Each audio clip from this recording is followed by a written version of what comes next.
आपको याद आती है, क्योंकि कहां पूर्ण ब्रह्म परमात्मा और कहां ये जीवात्मा। इसलिए मैं नहीं मानता कि आपको उन ब्रजवासियों की याद आती है। उद्धव जी को बड़ा ही अहंकार है,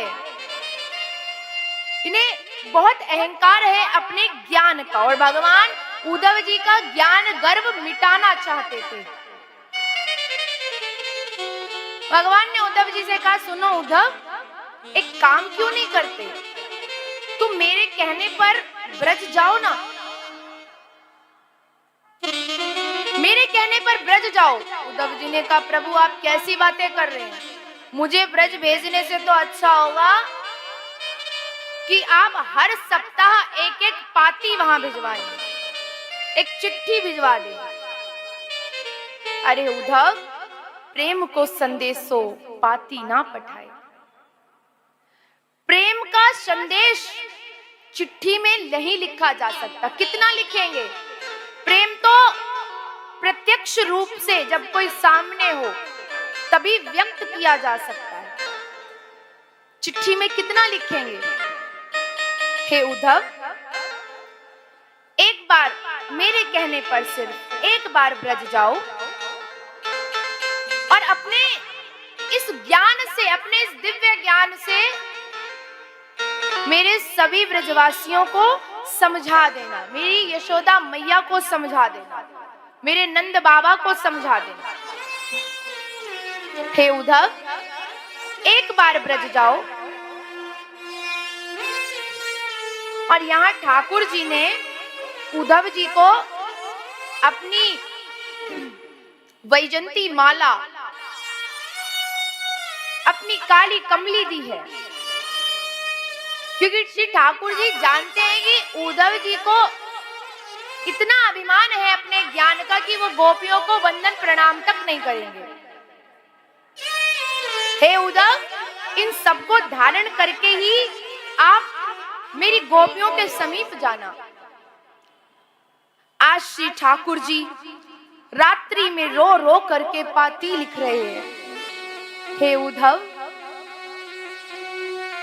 मेरी ये चिट्ठी, मेरी ये पाती मेरी मैया तक पहुंचा दो, मेरे बाबा नंद तक पहुंचा दो, मेरी गोपियों तक पहुंचा दो।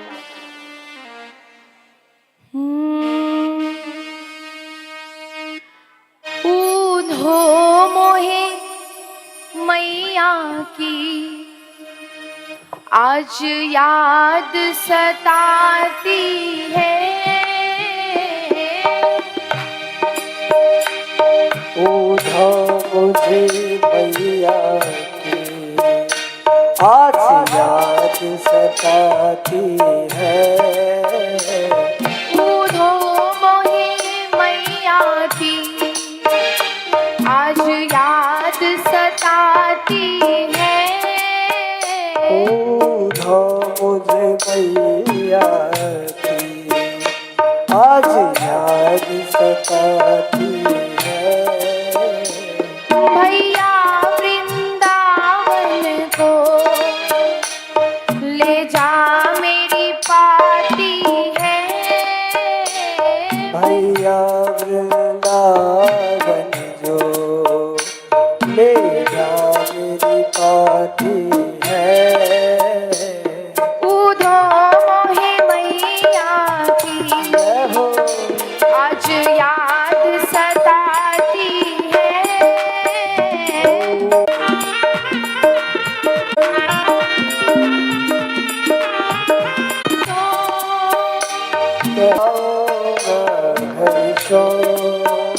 नहीं आज तलक पहुँचा, सी मेरी चालक पहुँचा, सी मेरी छाती है।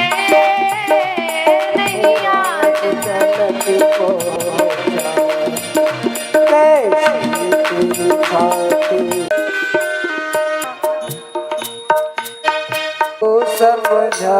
समझा देना कान्हा कहे मैया को कुछ ज्ञान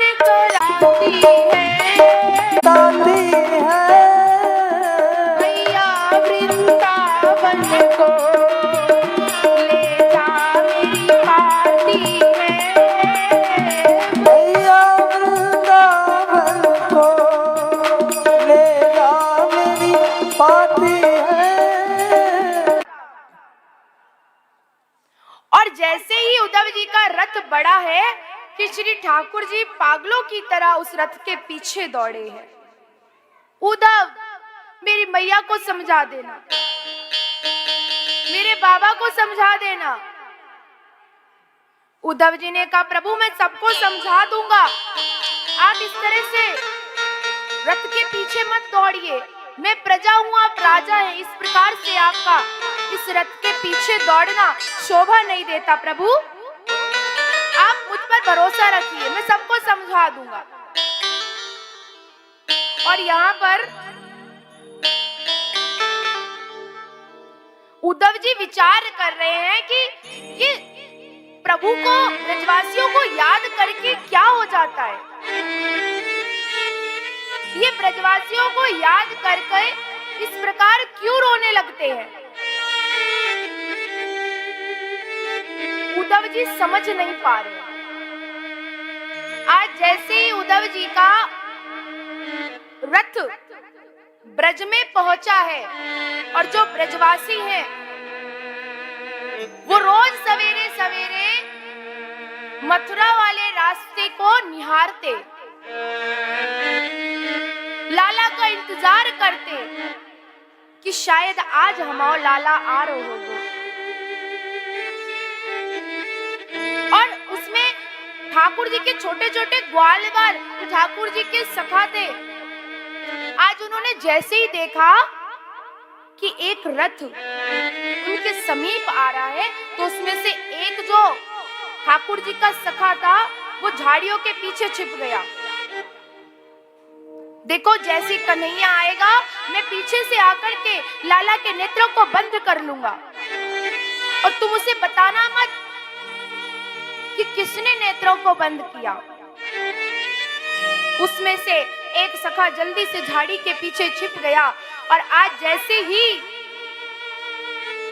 उद्धव जी का रथ ब्रज में पहुंचा है और उसमें से उद्धव जी उतरे हैं, तो सारे के सारे ब्रजवासी रोने लगे। हमने तो सोचा था कि हमारा लाला, हमारा कन्हैया, हमारा गोपाल आया है। आज जैसे ही उद्धव जी को देखा है सभी ब्रजवासी रुदन करने लगे। समझ नहीं आ रहा,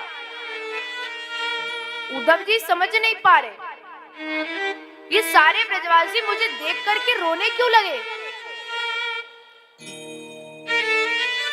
उद्धव जी ने संयम से काम लिया और सभी ब्रजवासियों से पूछा कि आप मुझे नंद भवन का रास्ता बता सकते हैं। बोले नंद भवन का रास्ता बताने की आवश्यकता नहीं है, ये जो जल देख रहे हो ये कोई यमुना जी का जल नहीं है, बल्कि ये वो जल है कि जब से कन्हैया गया है बाबा नंद को और मैया यशोदा को रोने के सिवा कोई दूसरा कार्य नहीं है। केवल कन्हैया की याद में रोती रहती है, ना कुछ खाती है ना कुछ पीती है, केवल रुदन करती रहती है। ये कोई साधारण नहीं है, इसके पीछे पीछे चले जाओ तुम्हें नंद भवन का रास्ता मिल जाएगा। आज उद्धव जी उस जल के पीछे पीछे चले हैं और जैसे ही पहुंचे हैं नंद भवन में तो एक बूढ़े से बाबा दिखे। जाकर के पूछा कि क्या यही नंद भवन है। बाबा ने कहा हाँ यही नंद भवन है और मैं ही नंद हूं। बताओ किस कार्य से यहाँ आए हो। उद्धव जी ने प्रणाम किया, बाबा नंद को प्रणाम किया और सारी बात बताई कि मैं श्री कृष्ण का मित्र हूँ, उनका मंत्री हूँ और श्री कृष्ण ने मुझे आपके पास भेजा है। नंद बाबा अंदर लेकर के गए हैं बैठाया है उद्धव जी को। उद्धव जी ने पूछा कि यशोदा मैया किधर है? तो एकदम से दृष्टि पड़ी है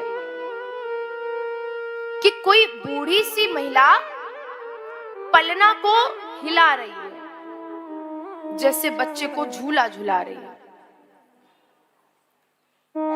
जैसे किसी बालक को झूला झुला रही है। उद्धव जी पास में गए, प्रणाम किया, मैया प्रणाम स्वीकार करो, मुझे कृष्ण ने मथुरा से भेजा है, मैं कृष्ण का मित्र, उनका मंत्री उद्धव हूं।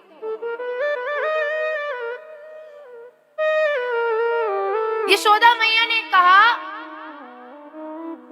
कि मेरा लाला मोकू जो छोड़ के कहूं ना गयो, और तुम कहते हो कि मथुरा से कृष्ण ने भेजा है। बोले अरे मैया, मुझे कृष्ण ने मथुरा से भेजा है, वो तुम्हारा लाला नहीं था, वो लाली। अरे उद्धव, मैं तब बावरी हो गई।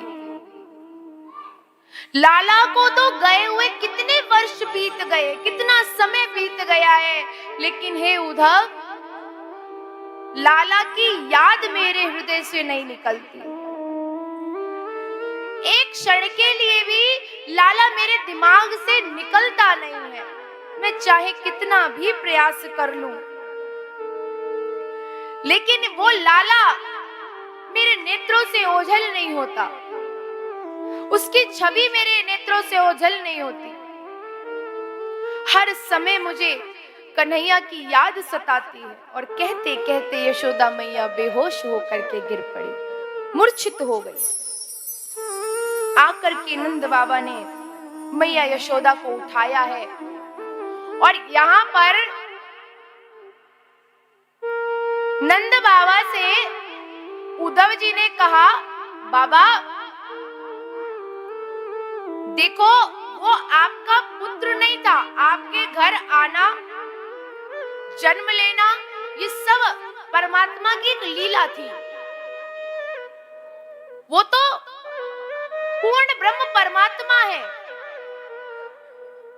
ये सब भगवान की एक लीला थी, इसलिए आप उनकी याद में इस प्रकार से रोया मत कीजिए। बाबा नंद कह रहे हैं, उद्धव, मुझे तो लगा था कि तुम बहुत ज्ञानी हो, लेकिन अब समझ में आ रहा है तुम ज्ञानी नहीं, तुम तो अज्ञानी हो। तुम ये कह रहे हो कि वो किसी का पुत्र नहीं था, और हमारे घर में आना, उनका जन्म लेना, ये सब उनकी एक लीला थी। तो हे उद्धव, वो पूर्ण ब्रह्म परमात्मा कभी भी किसी से भी झूठ नहीं बोलता, लेकिन मेरा कन्हैया, मेरा लाला हर समय झूठ बोलता है, बात बात पर झूठ बोलता है। भगवान थोड़ी किसी के घर चोरी करते हैं, मेरा कन्हैया चोरी भी करता है, डांट भी खाता है अपनी मैया से, और उसकी मैया तो छड़ी लेकर के कन्हैया के पीछे दौड़ती थी, तो वो कन्हैया रोने लगता था। भगवान सबके आंसुओं को पोंछते हैं, भगवान खुद थोड़ी रोते हैं। और तुम कहते हो कि मेरा लाला पूर्ण ब्रह्म परमात्मा था, वो किसी का पुत्र नहीं था, मैं कैसे मान लूं? हे उद्धव, आज उद्धव जी समझ नहीं पा रहे हैं, ऊधो भयो सूधो।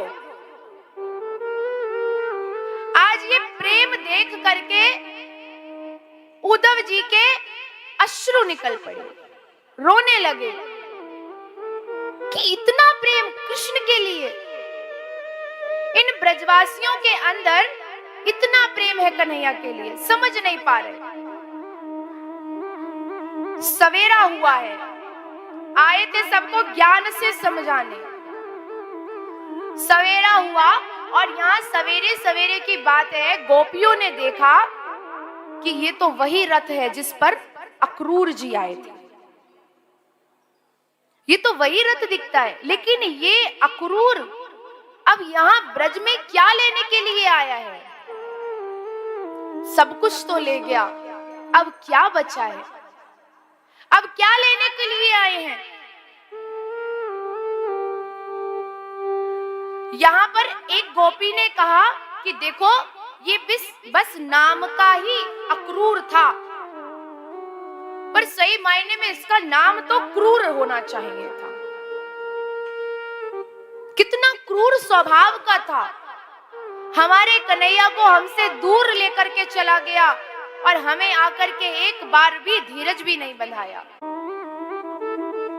एक बार तो उद्धव जी को देख करके सारी गोपियां एक साथ दौड़ती हैं और कन्हैया कन्हैया पुकार करके जैसी दौड़ी और पास में जाकर के देखा कि ये तो कन्हैया नहीं, कोई और है। ये तो हमारा लाला नहीं है, ये तो हमारा कन्हैया नहीं है। उद्धव जी ने प्रणाम किया है गोपियों को, प्रदेश लेकर के आया हूं। कृष्ण ने मुझे कहिए, क्या आपको परमात्मा सिर्फ मथुरा में ही दिखते हैं? क्या आपको कृष्ण से भेजा है हमारे पास? उद्धव जी ने कहा, हाँ, मेरी बात सुनो और समझने की कोशिश करो। देखो, अपना ये जो मन है, इस मन को मोक्ष की तरफ मोड़ो। वो परमात्मा है, किसी का बालक नहीं है वो। गोपियों को ये उद्धव जी समझाने के लिए आए थे। गोपियों ने कहा, हे उद्धव जी, मन न भये 10-20। मन कोई 10-20 थोड़ी होते हैं, एक मन होता है, और जो हमने हमारे कन्हैया को दे दिया है। अब तुम्हारे इस मुक्ति में, इस ज्ञान में मन लगाने के लिए हम दूसरा मन कहां से लेकर के आए? एक ही मन था जो हम दे चुके हैं। हमें समझाने से अच्छा होगा कि तुम खुद समझ जाओ, क्योंकि चोट जिसको लगती है दर्द भी उसी को होता है। उधो मत आइयो समझाने, जाके कांटों लगे सो ही जाए। जिसके कांटा लगता है दर्द भी उसी को होता है। तुम हमारी पीड़ा को क्या समझोगे? हे उद्धव, आज उद्धव जी का ज्ञान गर्व नष्ट हो रहा था। जिन गोपियों को उद्धव जी अनपढ़ गवार बता रहे थे, ये गोपियां अनपढ़ गवार नहीं है, ये शुद्ध प्रेम की ज्ञाता है। हो गया, हो गया। वो पहले था, अब नहीं होगा। यहाँ पर गोपियां उद्धव जी से कहती हैं, हे उद्धव, तुम हमें समझाने से अच्छा